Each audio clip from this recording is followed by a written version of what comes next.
పాకిస్తాన్ మళ్లీ తగలబడిపోతుంది. నిరసనకారులతో పీఓకే అట్టుడుకుతోంది. పాక్ ప్రభుత్వంపై generation Z తిరుగుబాటుకు దిగింది.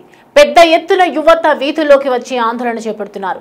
అసలు ముజఫరాబాద్ లో ఇలాంటి హింసాత్మక ఘటనలు చోటు చేసుకోవడానికి గల కారణాలేంటి, అక్కడి యువత ఎందుకు రోడ్లపైకి వచ్చి ఉద్యమాలు చేపడుతుందో ఈ స్టోరీలో తెలుసుకుందాం.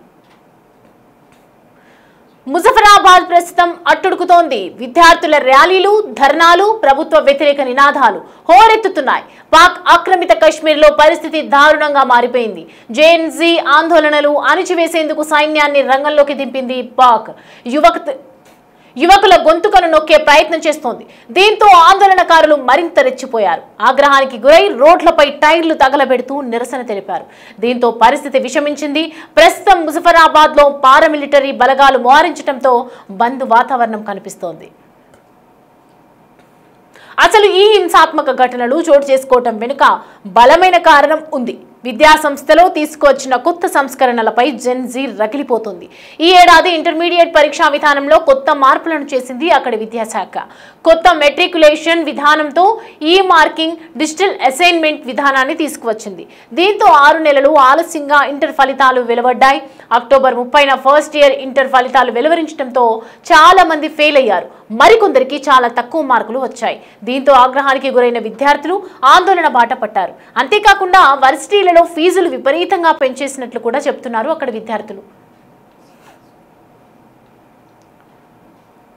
ముజఫరాబాద్ లోని వర్సిటీలలో విద్యార్థుల పరీక్షా ఫీజులు విపరీతంగా పెంచేస్తున్నారు. సెమిస్టర్ల పేరుతో ప్రతి 3 నెలలకు ఒకసారి లక్షల రూపాయలు వసూలు చేస్తున్నట్లు విద్యార్థులు ఆరోపిస్తున్నారు.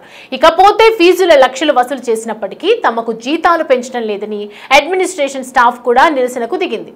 అంతేకాకుండా ఇంటర్మీడియట్ ఆన్సర్ షీట్ రివాల్యుయేషన్ చేయాలంటే ఒక్కో సబ్జెక్టుకు 1500 రూపాయలు వసూలు చేస్తున్నారు విద్యాశాఖ అధికారులు. ఇలా మొత్తం 7 సబ్జెక్టుల పేపర్లను రివాల్యుయేషన్ చేయించాలంటే దాదాపు 10,000 రూపాయలకు పైగా ఖర్చు అవుతోందని ఆగ్రహం వ్యక్తం చేస్తున్నారు. దీంతో ఉద్రిక్త వాతావరణం నెలకొంది.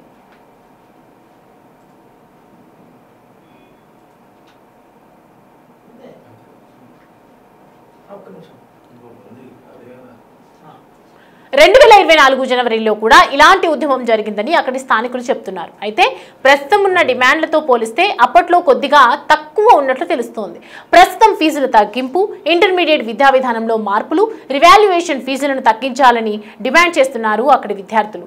అయితే ఈ నిరసనల్లో ఒక వ్యక్తి తాజాగా గాయపడ్డాడు. పెద్ద ఎత్తున విద్యార్థులు రోడ్డెక్కడంతో ఆ గుంపులో గుర్తు తెలియని వ్యక్తి ఒక విద్యార్థిపై కాల్పులు జరిపారు. దీంతో ఆ స్టూడెంట్ కాలికి తీవ్ర గాయమైంది. ఈ నేపథ్యంలోనే విద్యార్థులు ఉద్యమాన్ని ఉధృతం చేశారు. మరి పాక్ ప్రభుత్వం దీనిపై ఎలా స్పందిస్తుందో వేచి చూడాలి.